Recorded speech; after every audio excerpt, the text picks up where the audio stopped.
if you look at leading universities in Asia and their leading professors and researchers, you will see that they have all been trained in the West, mostly. This is because what we started here more than a century ago, we didn't follow it up. I said this because if you look at research, okay, just in Myanmar, in Burma, and Thailand, and we used to have at Rangoon University used to have a good Pali department and good publication. Since the end of the 19th century, late 1880s and 90s and early 1900s like that. And as you all know, Professor Emmanuel Forshammer, a German-born Swiss Indologist, he was the first Pali professor at Rangoon University, as it was known then. You can say that it was almost at the same time when the Pali Text Society was set up and they were together. One of his students, Shui San actually did some work with Mrs. Grace Davis on Abhidhamma. And one of his, I wouldn't say successor because Professor Forshammer was from Pali, was a Pali scholar. And the one I'm going to mention, Pip Mountain, who translated visited Marker into English the first time. He belonged to the Department of Burmese, something like Department of Thai Studies here. And in 1920 and 1921, he was at Oxford at Exeter College for 2 years, translating visited Marker and also taking a critical look of one of the Burmese chronicles, which he translated into English as the Glass Palace Chronicle of Burma. And both of his work, the visited Marker and the Chronicle of the Glass Palace, were published by Oxford University in 2023. So that's exactly 100 years ago. Because of that translation, the King of Thailand was very pleased, very impressed, and Dhammasami University decided to offer an honorary doctorate degree to Professor Pip Mountain, who continued to also work on the Dhammasami translation of one of the not Dhammasami, the commentary to Dhammasami. Even 100 years ago, people were already doing that kind of critical translation. And another Pali scholar from Rangoon University, Professor Charles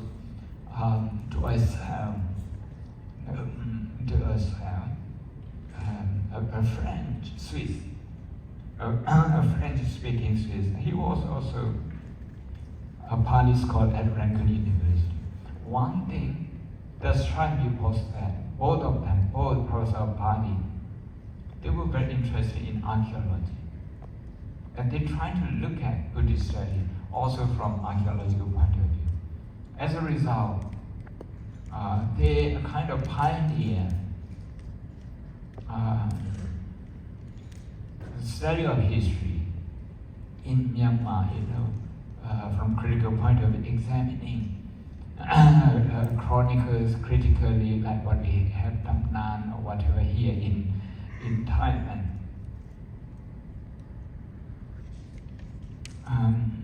I think they were the early contributors to the Pali Text Society journeys. And another researchers, of course, Professor Gordon Luce,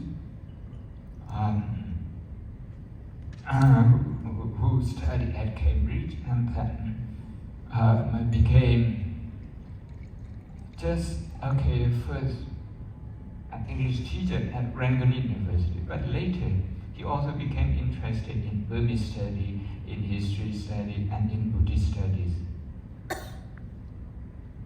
He was the one who critically, again, examined the chronicles, Buddhist and Burmese, both of them. So you can see how a research society was established in Myanmar, in Thailand, of course, in England to study Asiatic society.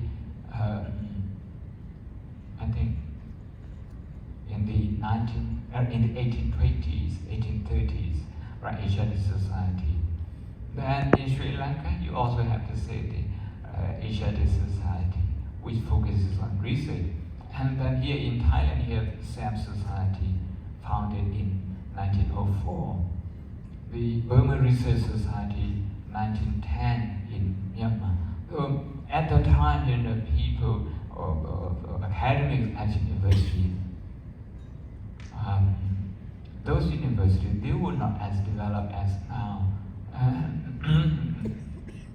I don't think they had as much funding as we do now, or research technology, research methodology were that developed.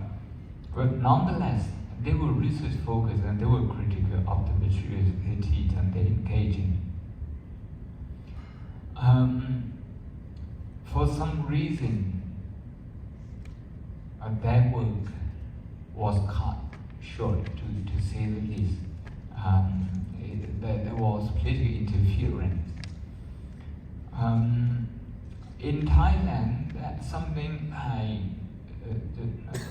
what SAM Society has inspired people to focus on research on in many fields. I think nowadays universities take up those aspirations and the university do a lot of research in different fields. Well, the reason I like to give credit to those early research society here in this part of the world is that it can change somebody without research background, even without general academic background. If you look in Thailand, Somdet Piyutu, after he completed his Pali 9, which is traditional, it involves no research and not much writing, no essay.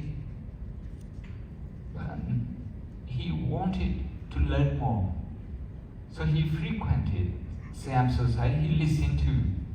He went and listened to the lectures, and he learned from them. And very soon, as a young monk, maybe very rare, he started participating in their activities, giving presentation and all that. And this is what this is PAPU as a scholar of what we have now. He wasn't trained at any university or any research-oriented university, but he was aspiring, and the society was there. SAM Society was there to offer facilities that they had to him. you can see the impact of his work on the Thai society who are not interested in academic study as such, but they appreciate his work. I look at this as a bridge, okay, his work as a bridge between traditional Buddhist establishment and the Buddhist community, and also the academic study of Buddhism.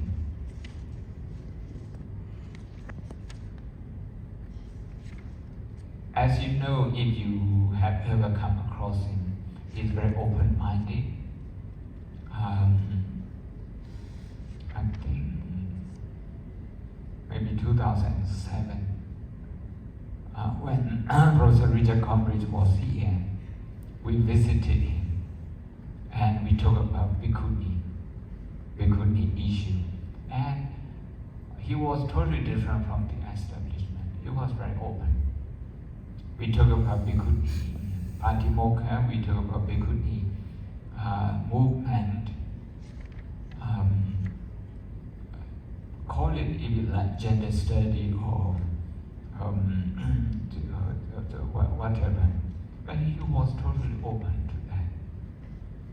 So this is to say, being the region where Buddhist population is a sizable one, and if our research output can be distributed, not just academic, but also to the non-academic, like the scientists would do. They have popular science books these days. So if we can do that, I think we serve humanity more. We serve it we serve it better, because I don't know exactly the source of it, but somebody from Harvard did research how a PhD reaches the audience. On average, in one PhD, one doctorate thesis is read only by 7 people, if you don't popularize it. Yes, research is very important because it's critical. I think we believe this is the spirit of the Buddha himself. But the fruits of our research, the fruits of our academic deliberations, if possible, need to be shared widely. Of course, when we talk about 1910, 1920, 30 in Sri Lanka, you have Professor Malasekara and all those, starting from him. Generations of scholars have come up in Sri Lanka up to now. It's a pity that the Association of Asian Buddhist Studies didn't arise or wasn't set up those days. During the Buddha Jayanti, Professor Malasekara actually had that vision, if I understood correctly. By that time, his time was not solely devoted to academia anymore. Becoming minister, cabinet minister, he was busy with other things. But one of his visions is that academics, at least in Asia, work together, and we should find a way to do that. So today, maybe, I don't know how many years after he passed away, maybe about 50, 60 years after Professor Malasekara has passed away. But at least if we can come together, yes, we start small like this, but if we have good and firm foundation in research and in research collaboration, the Asian scholars' contribution to worldwide Buddhist studies will be more visible. More visible, I'm saying this because as a new university, Shanghai Buddhist University, we try to improve our library. We only focus on relevant books, relevant sources.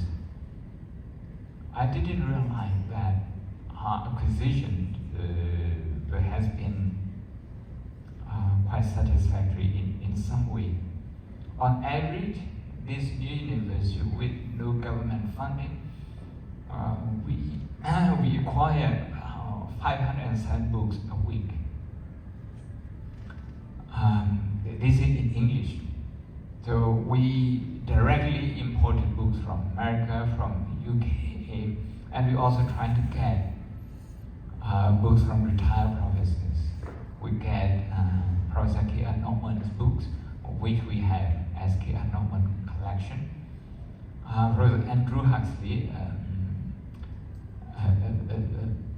a Buddhist law expert from SOAS, so we also have his books. So we have Andrew Huxley collection. Something like that. Charles Woodman, okay, from Belgium, he has also offered his book. We still have to ship them to our university. So those books and the book that we acquire, when I look at them, not many Asian scholars are the authors.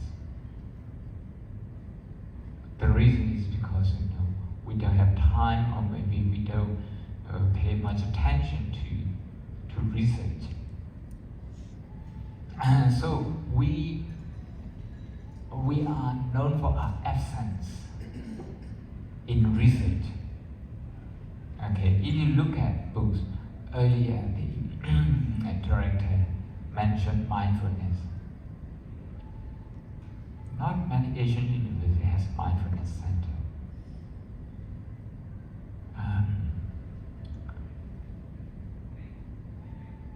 Not just that, you have some people who are interested in ecology. They have written books on green Buddhism.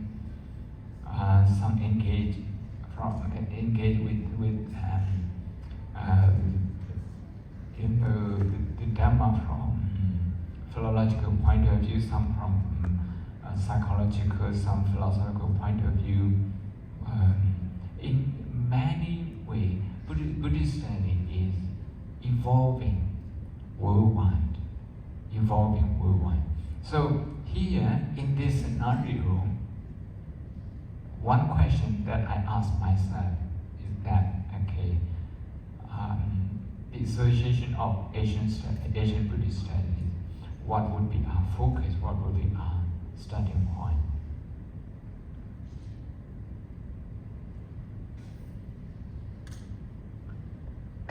And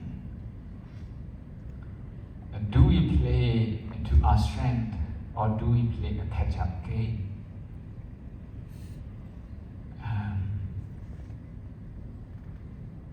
That sort of thing that we need to, that I ask myself, and I hope to hear more from all of you.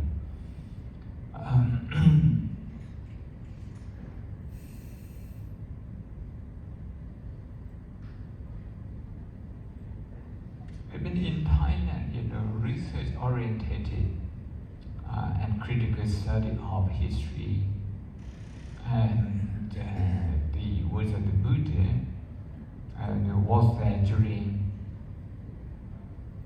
Rama VI. Early writings of Prince Damro Rajanupa, who also became minister.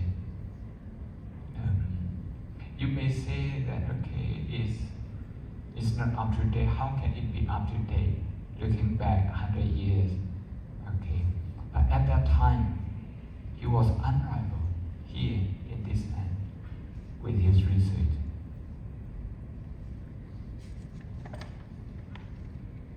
So I think I have run out of what I have to say now. I'm going to stop here, and I'd like to offer my support to the coming together of scholars for this Association of Asian Studies. And I have been to all the universities that are here. And RA, the youngest one, is a baby university, but we have a big ambition and we participate in many things, part of many forums.